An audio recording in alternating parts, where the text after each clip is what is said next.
संभल में 19 कूप और 68 तीर्थ के बारे में हर कोई बात करता है, लेकिन 68 तीर्थ में से एक तीर्थ नेमी सारण्य तीर्थ में इस वक्त हम मौजूद हैं और आप देखेंगे कि प्राचीन मंदिर यहाँ पर है और हर बृहस्पतिवार इस मंदिर में, इस तीर्थ में मेला भी लगता है।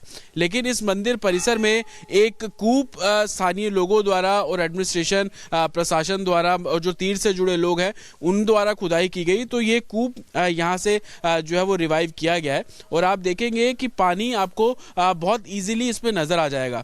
बोला जाता है कि संभल में जिन 19 कूपों का जिक्र किया जाता है, जहां जहां रिवाइव उन कूपों को किया जा रहा है, पानी कहीं नजर नहीं आया, लेकिन यहाँ पे महज 12-13 फीट बाद आपको पानी साफ तौर पर नजर आ जाएगा। और संभल के दूसरी जगहों पर जब आप जा रहे हैं तो वाटर लेवल तकरीबन 80 फीट नीचे तक है, तो इसको चमत्कार के तौर पर भी देखा जा रहा है। ये भी बोला जा रहा है कि पानी जब इसके अंदर दिख रहा है तो पताल लोक के पानी के तौर पर भी जो लोग हैं वो इसको देख रहे हैं, क्योंकि अभी जिन जिन कूपों के पर हम पहुंचे हैं, खुदाई वहां पर की जा रही है, हर जगह तकरीबन 20-30 फीट खुदाई करने के बाद भी पानी कहीं नजर नहीं आया। लेकिन आप ये देखेंगे पूरा फर्श बना हुआ था, उस फर्श को जब तोड़ा गया, खोदा गया तो ये सरिये थे।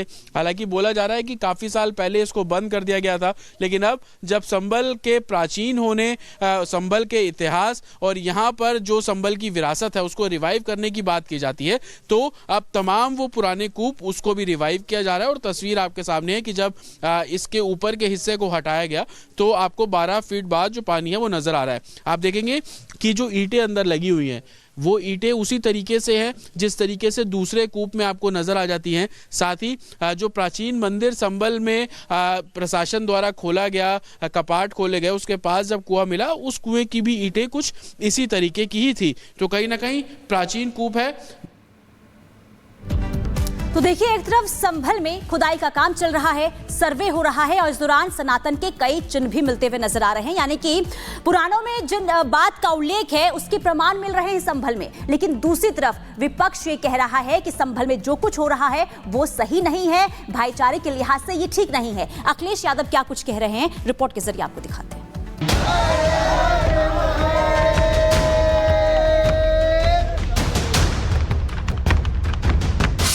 देखेंगे कि बावड़ी में जिस तरीके के छोटे कमरे होते हैं, राइट साइड में 3 कमरे आपको नजर आ जाएंगे और लेफ्ट साइड में 1 कमरा आपको नजर आ जाएगा।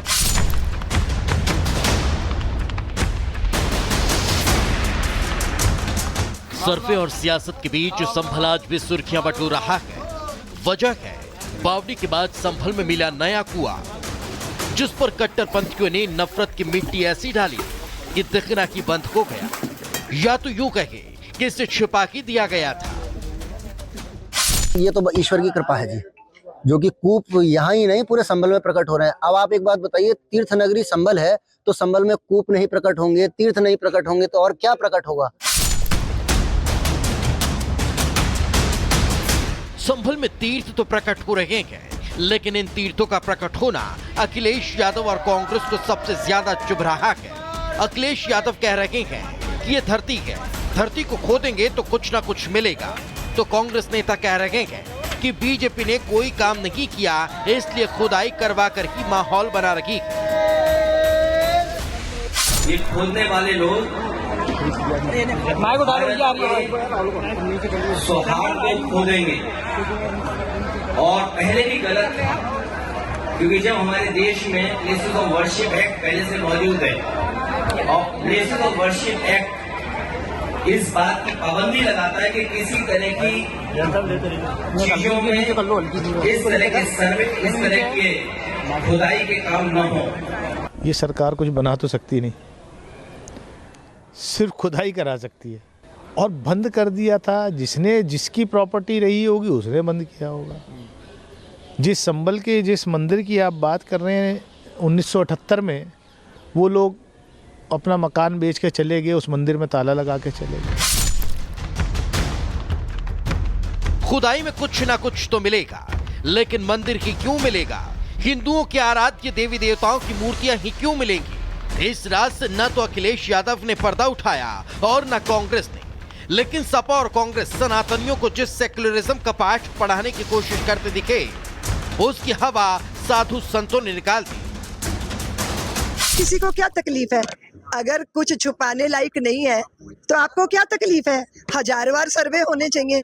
लेकिन सच ये है कि छुपाया जा रहा था, लेकिन सूरज को जैसे नहीं छुपाया जा सकता, ऐसे हरिहर मंदिर के सत्य को भी छुपाया नहीं जा सकता। संभल में प्रशासन फुल एक्शन में है। एक तरफ बावड़ी की खुदाई चल रही है तो दूसरी तरफ कुएं ढूंढने का काम जारी है। लेकिन इस मंदिर परिसर में एक कूप स्थानीय लोगों द्वारा और एडमिनिस्ट्रेशन प्रशासन द्वारा और जो तीर्थ से जुड़े लोग हैं उन द्वारा खुदाई की गई, तो ये कूप यहाँ से जो है वो रिवाइव किया गया है। और आप देखेंगे कि पानी आपको बहुत इजीली इसमें नजर आ जाएगा। बोला जाता है कि संभल में जिन 19 कूपों का जिक्र किया जाता है, जहाँ जहाँ रिवाइव उन कूपों को किया जा रहा है, पानी कहीं नजर नहीं आया, लेकिन यहाँ पे महज 12-13 फीट बाद आपको पानी साफ तौर पर नजर आ जाएगा। क्योंकि मामला तो दो धर्मों से जुड़ा हुआ है, इसलिए प्रशासन एक्शन तो ले रहा है, लेकिन फूंक फूंक कर कदम रख रहा है। एक तरफ चुनौती है कानून व्यवस्था बनाए रखने की, तो दूसरी तरफ सनातन के सबूत को भी ढूंढना है। Bureau report, Republic Bharat.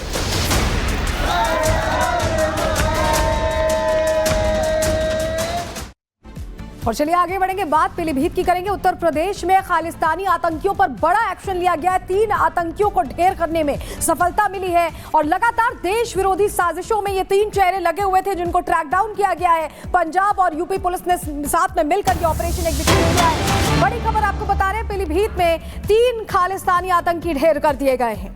जानकारी ये मिल रही है कि लंबे समय से देश विरोधी गतिविधियों में ये लगे हुए थे। पहचान इनकी हो चुकी है।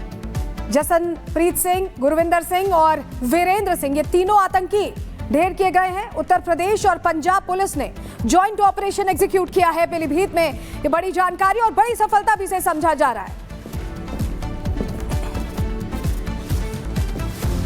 देखिए, जनपद गुरदासपुर में कुछ दिवस पहले बख्शीवाल पुलिस चौकी पर एक ग्रेनेड फेंका गया। उसी क्रम में गुरदासपुर पुलिस आज यहाँ सुबह थाना पूरनपुर पर हला सुबह पहुँची।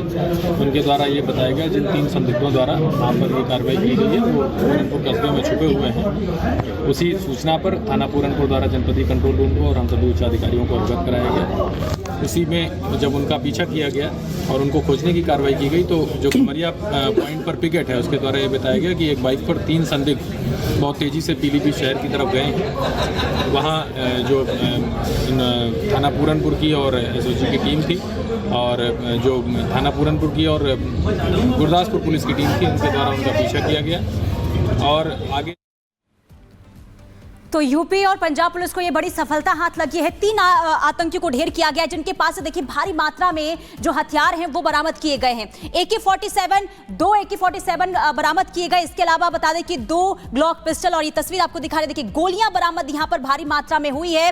और ये बड़ी सफलता इसलिए मानी जा रही है क्योंकि लंबे समय से तलाश इन आतंकियों की थी। ग्लॉक पिस्टल ये दिखा रहे हैं आपको, जिसका जिक्र मैं कर रही थी। और पीलीभीत में एनकाउंटर में 3 बदमाशों को ढेर किया गया है। पुलिस चौकी पर ग्रेनेड से हमला किया गया था, तब से ही तलाश उनकी थी और इसके बाद एनकाउंटर हुआ। एनकाउंटर में 3 को ढेर किया गया। आपको बता दें कि एनकाउंटर में पहले घायल हुए, अस्पताल पहुंचाया गया था, लेकिन इस दौरान मौत हो जाती है। और बड़ी सफलता इसलिए क्योंकि भारी मात्रा में हथियार भी बरामद हुए हैं। और आपको बता दें कि